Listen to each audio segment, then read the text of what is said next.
Hey everyone, and welcome back to the Pisgah Podcast. Thank you for listening to Pisgah. We're your hosts. I'm Drew, that's Mangler, and we're coming to you live from the snaky banks of the Green River. I think everyone I've seen post on social media at Green River lately has posted a snake. So yeah, can confirm. Absolutely.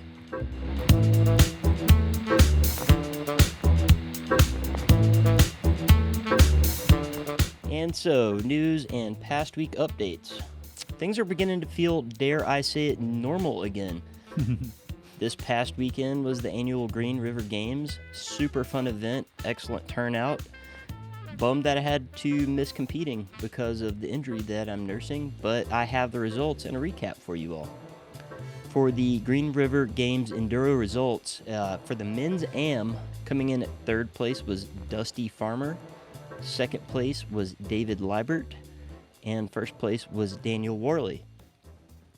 The women's amateur results are in third place, Hannah Pruitt. Second place, Nell Rose Steed. And first place went to Laura Peterson, which I'd just like to say, way to go, Laura. It was her very first mountain bike race. Oh, sick. Yeah. Men's open, third place went to Ben Hobbs, racing on a bike put together out of two other bikes.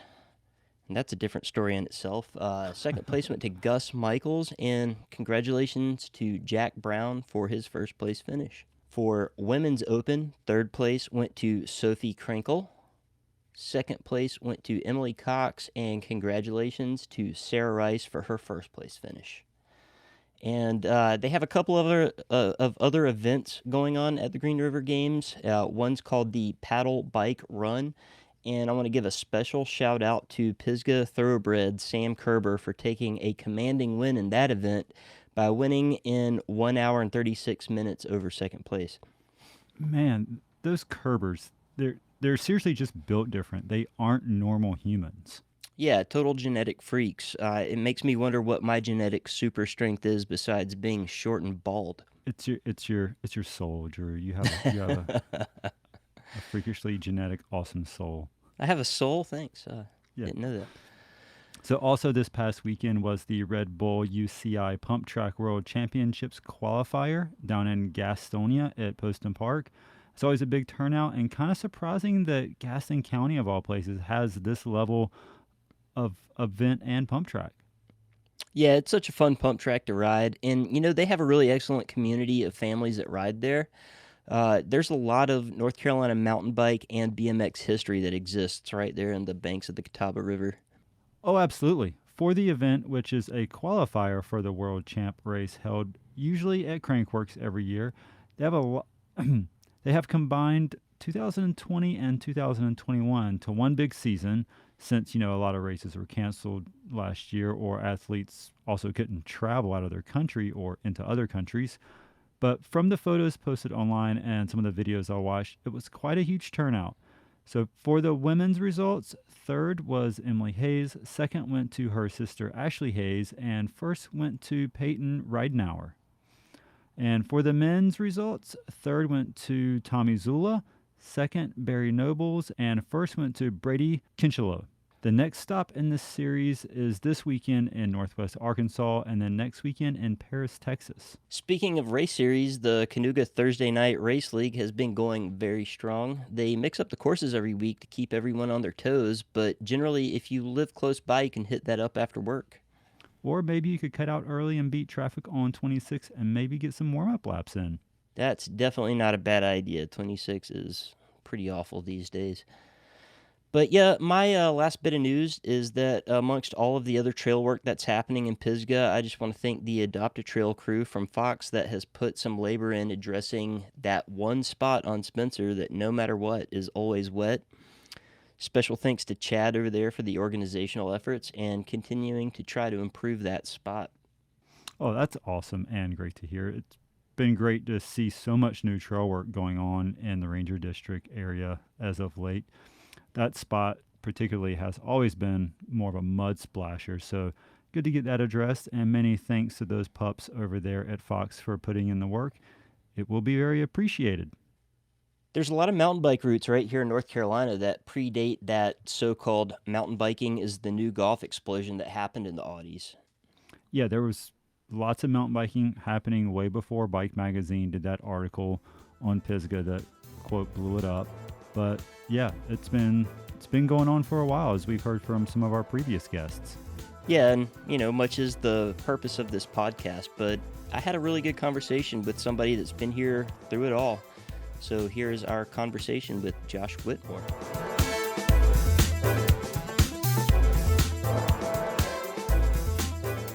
Well, Josh, thanks for joining me here.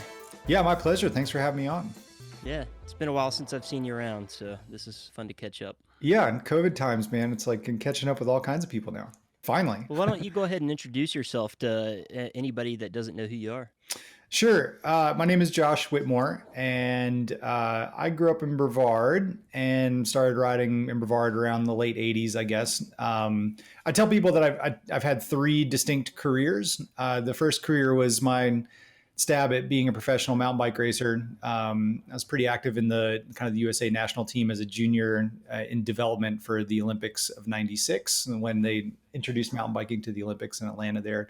Obviously, I did not make it to the Olympics and was not that good to make it to the Olympics, but got a lot of development there, and then raced as a pro cross country racer in the USA, kind of the Northern National Championship Series and the domestic World Cups. And I got to do some foreign World Cups also. But this is back in the day, like, when a lot of races were still doing, you would do like cross country observed trials and downhill on the same bike, that kind of world. Mm-hmm. Yeah. I got good enough to where I was starting to race some international level races. And this was right when the influx of Europeans came into the sport and really took over. Americans that were previously world champions, like, Ned Overend and John Tomac and, Tinker Juarez and all those guys went from being world champions to being like, not being able to finish higher than 20th or 30th in the world. And so I got to that level and realized that there was some doping happening in the professional cycling world at the international scene. And that changed the scene for me. No. Right. Especially that time, late 90s, like, yeah, mid 90s. Oh yeah. EPO was a thing. Right. So I got out of it rather than having to face the decision of like whether to do it or not. Quick kind of cold turkey at that point. And then I went into outdoor education, was my distinctive second career. And I was an outward bound instructor and a Knowles instructor. I was a mountaineering guide and rock climbing guide, river guide, like all that kind of stuff. Yeah, I kind of made the circuit from Alaska to Patagonia, depending on the season. So I was guiding on Denali in the summer, back down through South or North America in the fall, and then down to Patagonia in the winter, and and like guiding mountaineering trips and stuff, and back through. So that was kind of my life for a while. When I got sick of spending 300 nights a year in a sleeping bag, I decided like, well, I should settle down somewhere. My wife and I were like, we should actually like own a house or live in a house, might even rather than living in our truck. That might be nice. Yeah. And so we moved back here. Actually, I'd gone to grad school in Montana, and then couldn't find jobs there, and we ended up back this way, back in Brevard and Asheville kind of area. And my wife works for Outward Bound again. And then I've sort of like started my third career, which is this whole like cycling coaching kind of world. So I coach cycling athletes through Carmichael training systems, write out workout plans and kind of guide them through their workout setup or, workout progression towards goals, that sort of thing. Over the past few years, I've also, several years, I guess, I've been developing more and more of my business as a mountain bike skills instructor. And so that's really pretty awesome because it's a fun combination of like my skills. So both of having, a bachelor's degree and a master's degree in outdoor education and, and sort of like adult education skill stuff. And then a ton of like a whole lifetime career of like teaching skills, outdoor skills. Sure. And then combining that with cycling, which I love and so that's been a fantastic addition to the cycle or to the whole thing. And it's been growing quite a bit for me the last few years. And I'll just put this plug in here. Not only are you just, a coach that can, you're not just the geek that can crunch the numbers and everything. You've actually got some pretty impressive results of your own. So, you've got some clout there. Yeah, coming back to coaching again, riding my bike a lot. I got back to competition again, and and I really like all disciplines of cycling. And so I sort of have racer disease as an age group amateur now. I'm 44 now. And, so I'll race on the road and cyclocross and on the track and on mountain bikes and cross country and marathon and enduro and like whatever there is. Pin a number on me and I'll go. I did manage to kind of maybe the pinnacle of that was I won the mountain bike national championships for the 40 plus age group a couple of years ago. And so that was super fun to get to experience that and get to wear the stars and stripes for a year, bring that back to Pisgah. Right on. With outdoor education and also considering, what you do with the coaching and everything, what are some differences when you're, maybe perhaps teaching a class versus helping a person one-on-one? Yeah. With COVID times, actually, I've converted pretty much all of my skills instruction work to just being one-on-one work or small group kind of work. And what I've compared to before, I was sort of half and half of doing a group clinic versus, like custom one-on-one kind of clinics or one-on-one sessions. And what I've found is people, obviously, during COVID times, have felt more safe about signing up for an individual lesson rather than like joining a group of strangers that they don't know.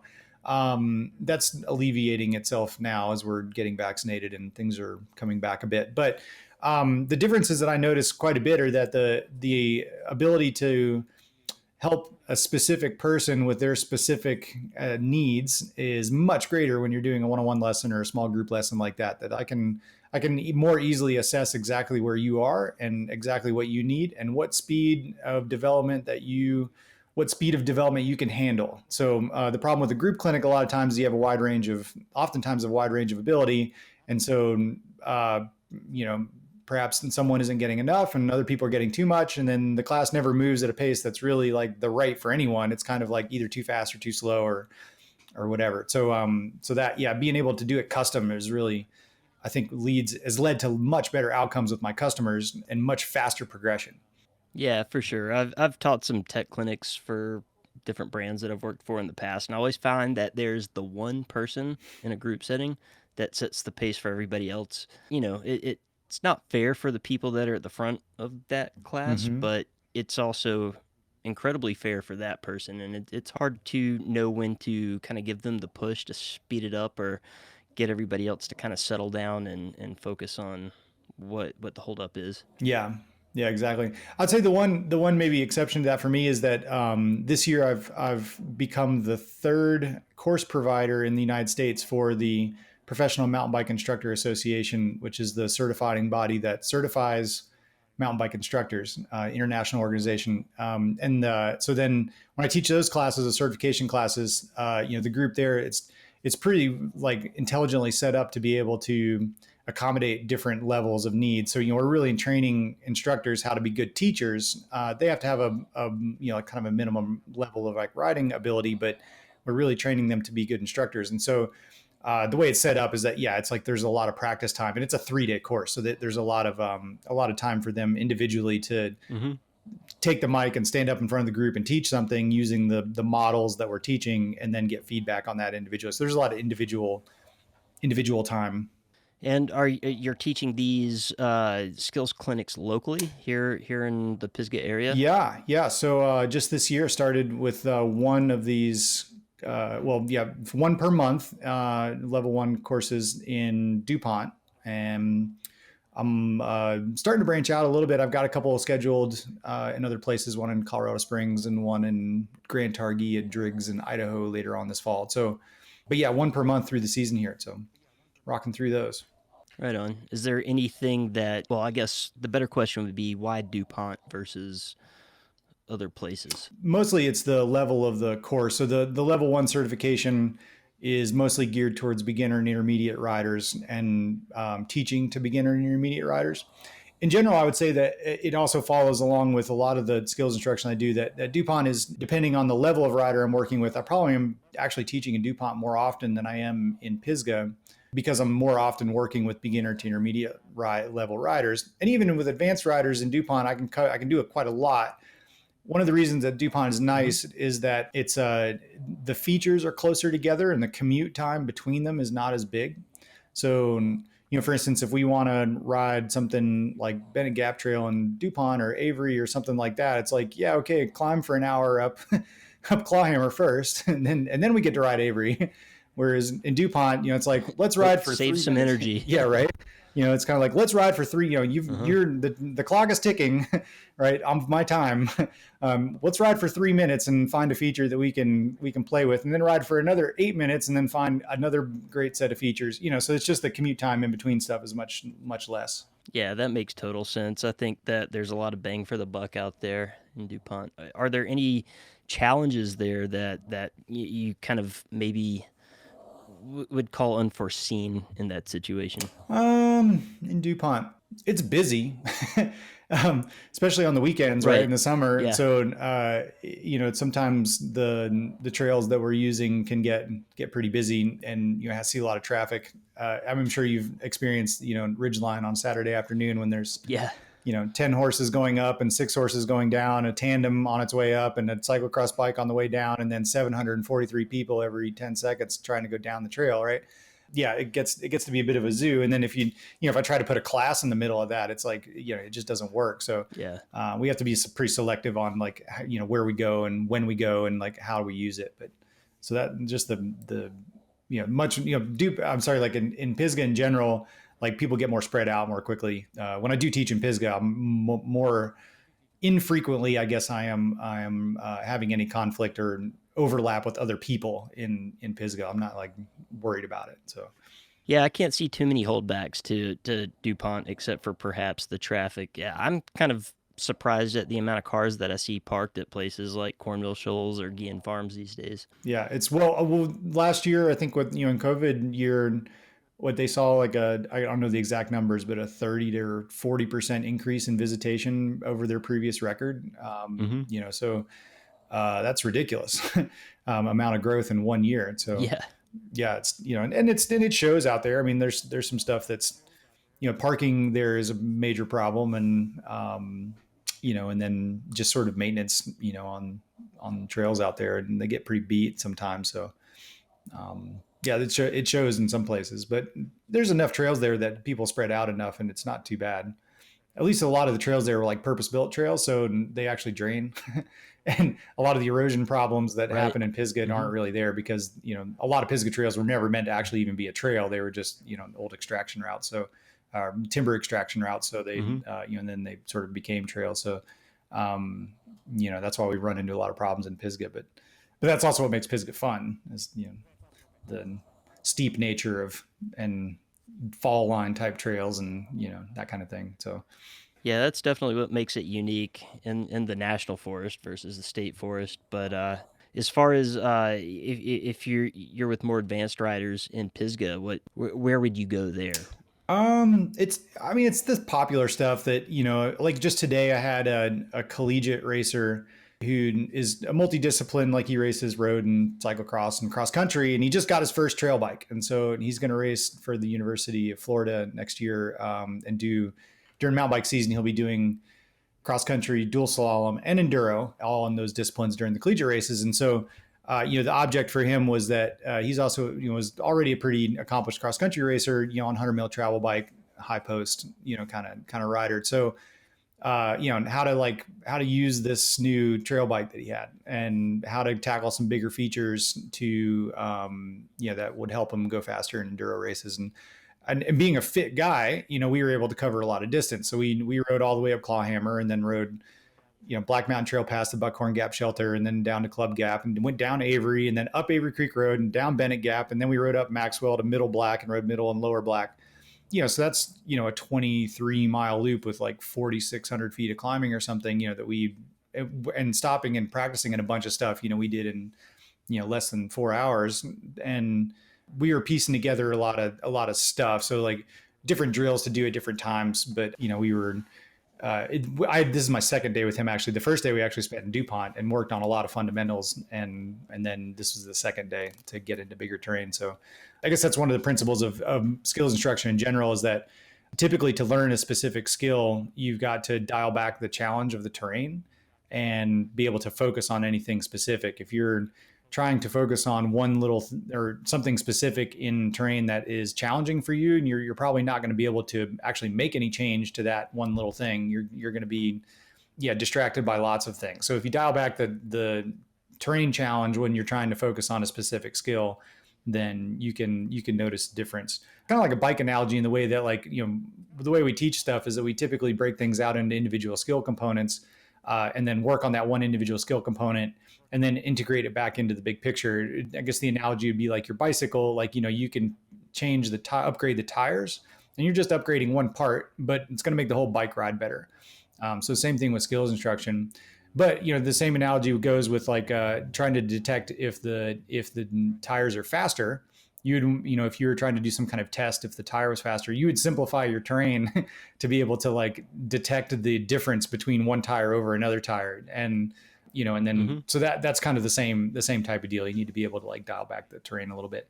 So with him, it was awesome to be able to spend some time working on a lot of fundamentals and get them really dialed in DuPont, and then go over to Pisgah and actually like apply it in some bigger stuff, and then work on the skills that have to do with bigger terrain and like linking together, sort of compound features and stuff like that. So that's pretty popular. Like also like intermediate Pisgah, I call it, like, Cove Creek, Daniels Ridge, kind of, the hard rocky side of Daniels is pretty tough, but like Butter Gap and, Long Branch and stuff like that. Folks want to do, Laurel Mountain and Pilot Rock and Squirrel, Cantrell Creek and Squirrel is a nice loop now. And, so those kind of stuff. Or North Mills River. I don't know, like all the favorites, right? That's where I go. Yeah, that makes perfect sense. I kind of like what you were talking about there with the holistic approach to addressing something that might be a shortcoming. Because once I've got it in my head that, like, crap, I can't do left-hand flat turns, then I start making other mistakes. So if I'm not in my head and trying to think about the thing that I'm not doing right, and I'm just driving a bike down the trail, then I have a much better experience. Whether I'm faster or not, I have more fun that way. Yeah. Well, you think about it like, what's your natural reaction when you get into a section of trail that is very challenging for you? You're going to have like, you're going to be a little scared. You're going to have kind of like this, you probably stiffen up. You're probably going to be go into survival mode. You're not necessarily being able to, in that survival mode, be able to actually like feel the difference of like the ratio of your front brake versus your rear brake. You're just gonna be like, I just got to get through this. Right. So, right. Yeah. So that's kind of how that works. Tap in that fight or flight. Right. So the idea is that, if you can work on those skills individually and get some mastery going within easier terrain, then that, I guess, quote, muscle memory will carry over into more aggressive terrain as well. So, but you got to establish that mastery of those individual skills in less aggressive terrain. So it's a lot of like exaggerating body position and exaggerating things in less aggressive terrain, I mean, like silly little things sometimes, like, hey, here's an easy section of downhill. No, you always ride left foot forward. Now let's go down this section of downhill, right foot forward, and just do that. Yeah. Silly little things like that, becoming more ambidextrous with our foot position, which can later then use as a building block to like help with, going around turns or, foot position, right. Different stuff like that. So that's something that sounds so easy, but I feel like I'm writing with my left hand if I put my right foot forward. Oh, for sure. Yeah. It's totally like trying to write your name with your with your non-dominant hand. Yeah. You're like, like I can't even ride my bike anymore. Yeah. Yeah. Yeah. It is wacko. Even just something as simple as like pumping rollers on a pump track. I cannot, it takes a lot of focus and a lot of thought and a lot of recoordinating the ththings that I'm seeing versus feeling if I put my right foot forward. Yeah, exactly. And that's, I mean, just as a quick tip, that's kind of like a clue sometimes as to the reason why some people go around left turns better than right turns or right turns better than left turns. It's usually has to do with their foot position, which one they naturally have forward. So, if your flat pedals or your cranks are level with the ground, then, you're going to be able to rotate your body a whole lot more if the outside foot is forward, if that makes sense. So you're going around a left turn, your right foot is forward. Yeah, for sure. I coming from a BMX riding background, I'm definitively goofy footed where I'm left foot forward, but I would air out of a quarter pipe from the right to the Mm-hmm. left, which is backwards, and I can't tabletop out of a quarter because of that. So I've got a lot of those coordination issues myself for sure. Right. Yeah. And in 3 decades of doing that, it is really hard to teach myself differently. Oh, right. Yeah. Well, I mean, you think about like, how you learned how to ride a bike. I would imagine that like most of us, you got a bike and you started riding it and you just kind of like figured it out as you went. And maybe some friends like showed you a thing or two, or nowadays, like, kids are like trying to find YouTube videos and stuff, but we didn't really take lessons. That wasn't really a thing. Mm-mm. And it is now. It's pretty cool. It's like how the industry of bicycle and mountain bike skills instruction has become like a viable industry that like I'm making a good living doing it. I've got enough visitation here and enough interest that it's a viable thing. All of our certification courses for new mountain bike instructors are all sold out for the rest of the summer, and already like wait lists for those things. And Wow. so I mean, it really came from the ski industry is really where it came from. That well, and also this area played an interesting role in that in mountain bike skill instruction development as well, in the way that there was a ton of summer camps here, or there still are, and a lot of them had mountain bike programs, or even very early in the life of mountain bikes in the late 80s and early 90s. Like a bunch of summer camps here got mountain bikes, and then you had summer camp staff trying to figure out how to teach kids how to ride mountain bikes. There was some different curriculums that were established at different camps and passed down through the ages. And I wrote a curriculum guide for teaching mountain biking, probably in, I don't know, 1994 or something, that like got passed around a whole bunch of camps and eventually made it into a textbook. And some of those instructors that were here teaching those things, then for the Professional Mountain Bike Instructor Association, then went on to live in British Columbia at Whistler, and were like really good ski instructors in the winter. And then in the summer, the Whistler Bike Park, all of ski instruction world just turns into bike instruction world in the summer. And so then they had this huge infrastructure of of like instruction facilities, and move out the skis, bring in the bikes. And then the skiing instruction world has like 100-year history of development of like skills instruction, taking ski lessons. And so they adapted a lot of that right into the mountain bike world and kind of developed, they realized there needed to be like a training program for mountain bike instructors that were working at bike parks. And that's how it started. And then it kind of like branched out into folks like me that are, doing it not at like a specific bike park, but kind of in any terrain. Right. So it's kind of neat that the ski instruction pretty much standardized the method for, or the protocols for it. Yeah, or at least it shares a lot of the same ingredients, so like if you're a certified ski instructor, and like let's say if you're, a lot of the guys in Canada and girls in Canada that we work with that are ski instructors in the winter and mountain bike instructors in the summer, it's very natural for them because the sort of the methodology and terminology is real similar. Like some of the body position awareness and things like that are real similar. What did really carry over most, I guess, directly was like teaching methodology. So what they figured out over 100 years of teaching people how to ski, the teaching pedagogy basically is directly applicable to mountain bikes, and it works really well. So that kind of like skill-based teaching and focusing on upgrading your tires or like working on that kind of stuff, or on one piece at a time. That's where it all came from. But it's kind of cool that this area played like a sort of an unsung, I guess, uncelebrated role in the development of the mountain bike instruction industry, just because of a lot of the folks that started that, like made that more of a thing, came from here. And then the summer camps that were here were pretty progressive in the late 80s with mountain bikes. Right. So you also being from this area and talking about how people from this area that were in the ski instruction world, do you think that you had any particular benefit in just growing up riding mountain bike trails that were not supposed to be mountain bike trails in the first place, played a role in your personal skill set? Well, I mean, a quick story that is related to that is that, I mean, as a bike racer, purely just as a racer, I'm not the most like genetically gifted athlete. I mean, I can work hard and train hard, and I know how to do that and how to like get fit.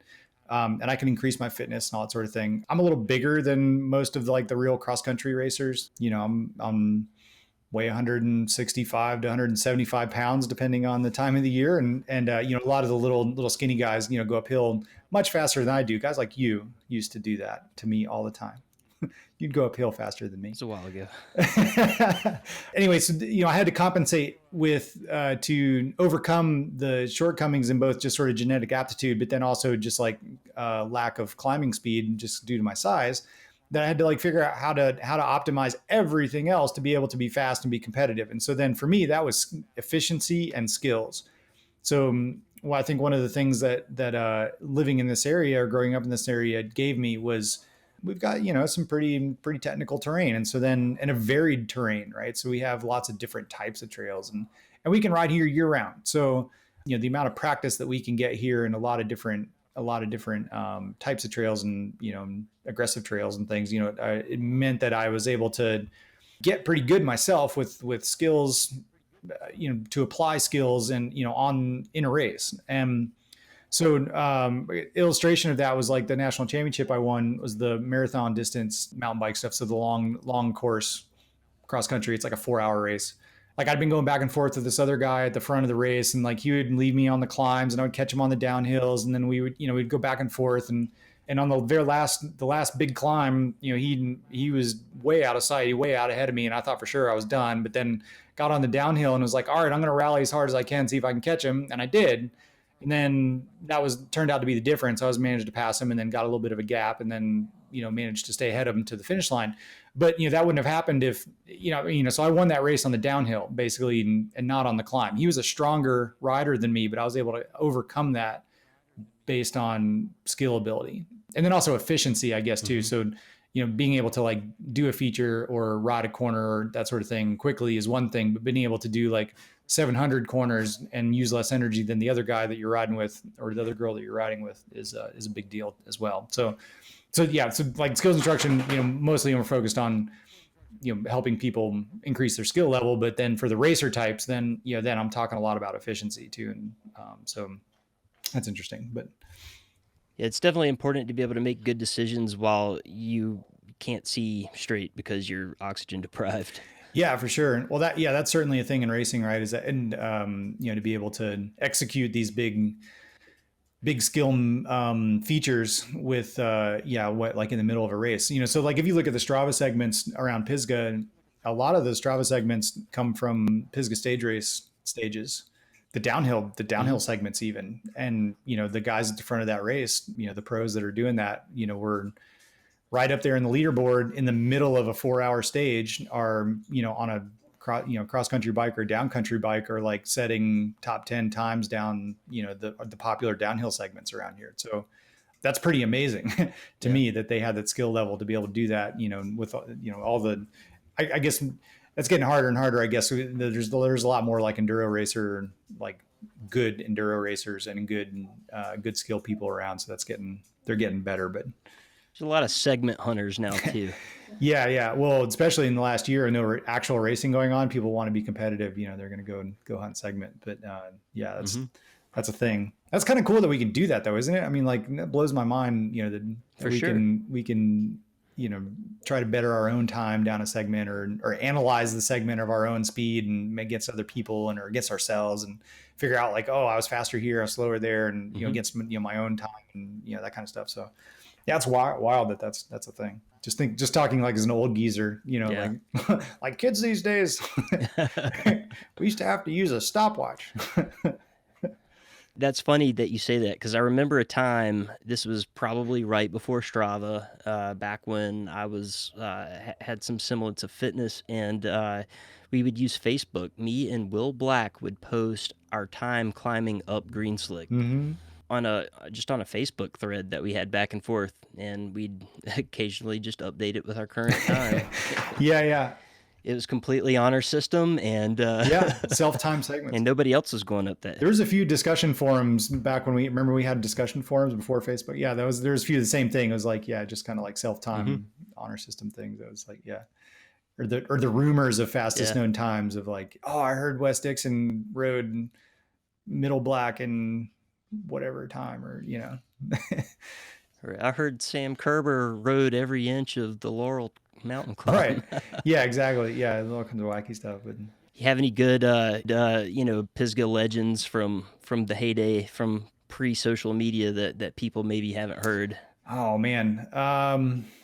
Wow. There's certainly a lot of really excellent bike riders have started here or come through here or ended up here for sure. I think, talking about Sam Kerber, his sister Willow back in the day when she was a teenager and then got kind of into the World Cup circuit, was, regular podium contender in the World Cup world. And, I used to ride with her around in North Carolina here, and Sam was a bit younger than us, and so Sam would kind of like tag along. I remember like driving over and picking up Willow and Sam was like 13 or something, and he'd jump in and go for a ride with us.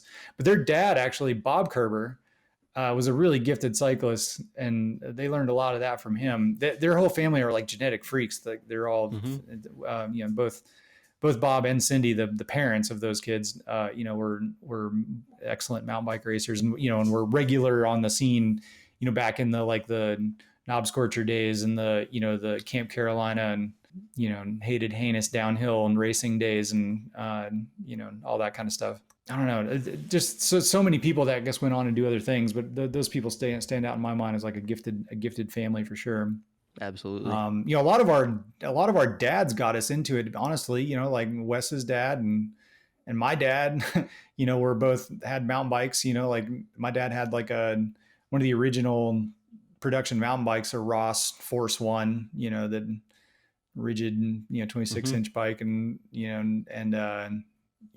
that was his first bike, and, and started riding around at, in probably the mid 80s or early 80s, even around in Pisgah. And, back before there was actually like anything designated for bikes or not bikes, is just like just trails, right? And then you ride your bike on them, and then people be like, "You rode a bicycle here."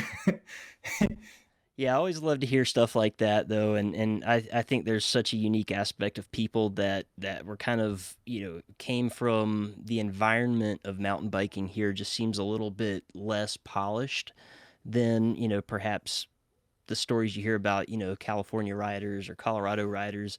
There's a lot of scrappy, stories of people using what they had and becoming great because of it in this area specifically. Yeah, and the one thing I remember about that is that the information wasn't great. This is pre-internet, and there was no bike shops in Brevard at that time. There was, and even in Asheville, there was only a couple. There's Liberty Bicycles, and there was Carolina Fats eventually got started, and there was Bikeways in Hendersonville, but there was no bike shops in Brevard. And so even just like figuring out what you could ride, or what was rideable, there would always be this network of information that would kind of get called around, or you'd go to the bike shop and tell your story of like, oh, I rode Laurel Mountain Trail, and people would be like, where's that? And you'd like pull out a paper map and look at it and be like, oh, cool, that's rideable, huh? And be like, yeah, let's do it. And and then of course like the original Jim Parham's like Off the Beaten Track books came out that were sort of like guidebooks to the area.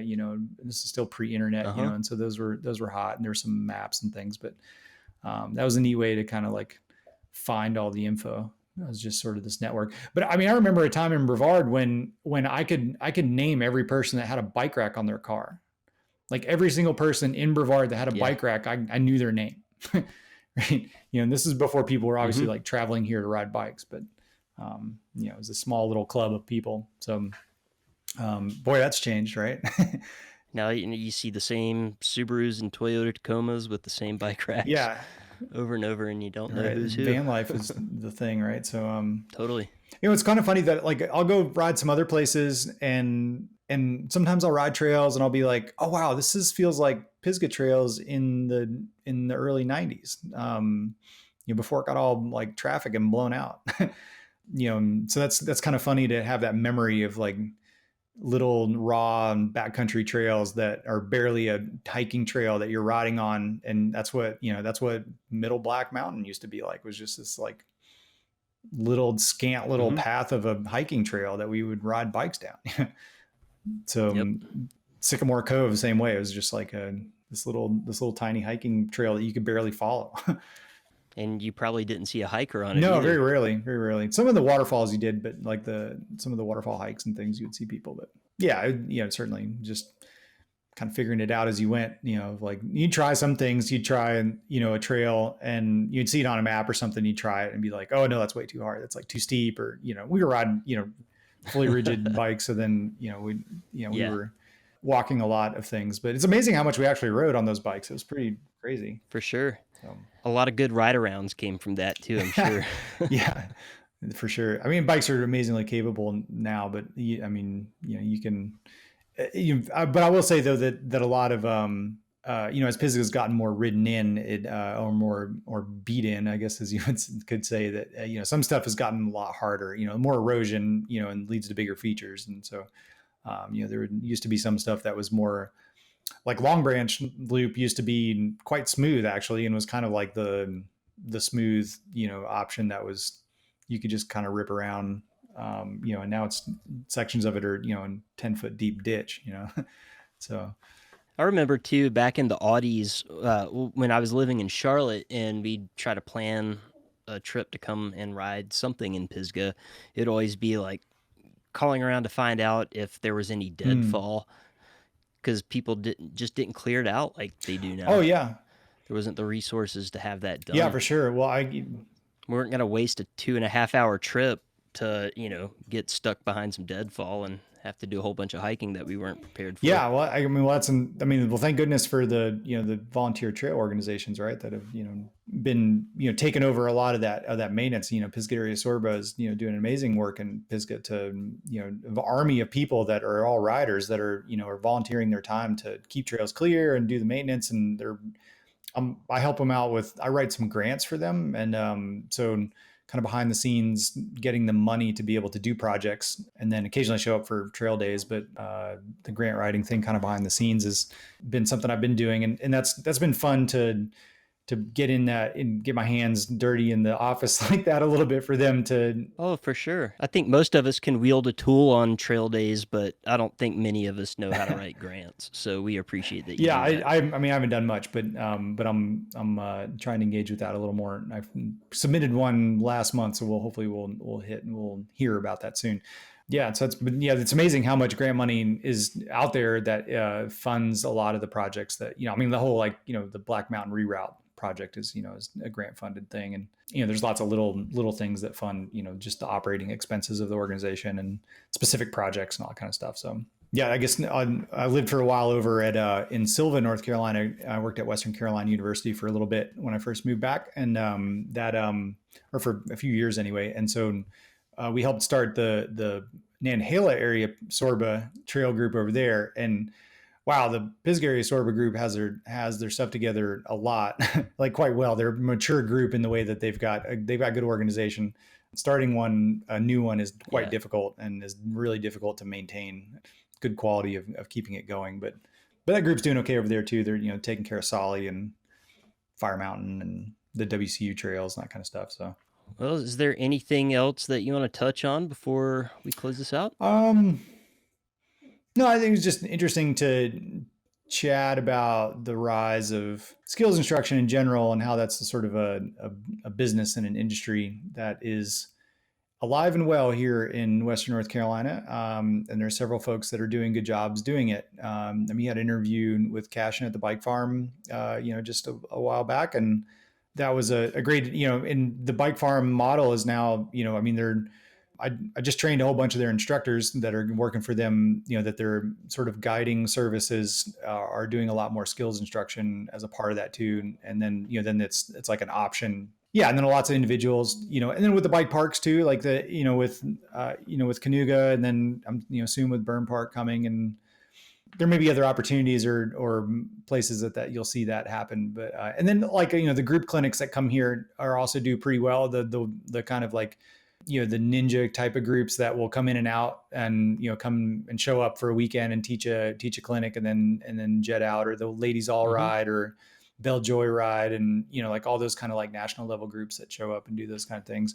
So it's pretty amazing that's a thing that's happening. I would say like on a weekend, like on a Saturday, I show up at Guyon Farm there in DuPont, and I'll run into oftentimes like somebody from the bike farm, and usually somebody else too that's like guiding or teaching. It's out there at the same time. So it's just kind of an interesting, I guess, addition to the bicycle scene here, and is maybe telling of the popularity of this place and the notoriety of this place, that people are traveling here to ride bikes and then signing up for lessons. Mm-hmm.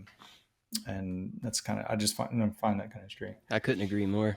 And, we're all better bike riders for it, too. If everybody's having a more parallel experience, then we have less, trouble on the trails, and people know the etiquette, and think it's just better for everybody all the way around. Yeah. I agree with that for a bunch, in the way that certainly a part of every guiding experience or every lesson is teaching people that type of stuff of like, what's the etiquette here? What's the right of way? What's the, how do we pick good lines that are responsible? How do we be good stewards of our sport in a national forest and a state forest that doesn't have necessarily the funds to be able to like fully support it, and how can we be advocates for ourselves, and how do we best do that, and all that kind of thing. So it's I'm because on one hand I feel guilty for being a part of the overcrowding problem in some ways. It's like I'm responsible for bringing people here to Pisgah to ride the trails that I'm on the other hand, we'll say that like too many people ride, being an old local, there's some of that sentiment of like, it was better when there weren't so many people. Right. But at the same time, which is true, but we can't keep them away. We can't tell them no. I mean, I think anybody would agree it would be better with fewer people, but we have to accept the people regardless. And they are our friends and allies and part of our community, no matter what we think. Yeah, for sure. Yeah. So, I mean, that's kind of like it's kind of like, what do you call it when you've got like a devil on one shoulder and like an angel on the other shoulder? It's like I don't know, what do you call that? But that's kind of like the devil's advocate in my brain. And then, and then the other side of it is that I'm thankful for the opportunity to work with folks to teach them some things that will help them be a better community member. So that's important to me that I can play that role of helping people understand, some of like small erosion issues, and like sort of when to not ride certain trails, based on weather, and where to go and how to distribute yourself so that you're not contributing to more overcrowding when it's already crowded, and like, all these kind of and user conflict kind of stuff. And right. So that's all. I'm thankful that I'm able to help, I don't know, I guess mold some people's impressions or abilities with all of that kind of stuff. Well, we're glad you do that. I don't have the skills or the social skills to interact with people that way sometimes. So we're super glad that you do that. And I guess before we wrap it up, do you want to tell everybody where to find you online? Oh, right. Yeah. I mean, I guess mostly on Instagram, I would say, for social media stuff. So it's just I am Josh Whitmore on Instagram. And then and on there, there's like you can click the link in the bio, and then takes you to all the things that I do. I am mostly coaching one-on-one through Carmichael Training Systems, so that you can also find me on the CTS website. And there's a little thing there about skills instruction, or with the Professional Mountain Bike Instructor Association, PMBIA, with those courses as well. But that's generally how to find me. Yeah. So that's. And then out on the trails, I'm like, these days during the season, I'm teaching at least 5 days a week. So I'm in the middle of a 10-day stretch right now where I've got instruction every day. And I also guide rock climbing still a little bit. So I'm doing maybe 1 day every 10 days of is rock climbing guiding. So usually you'll find me out and about.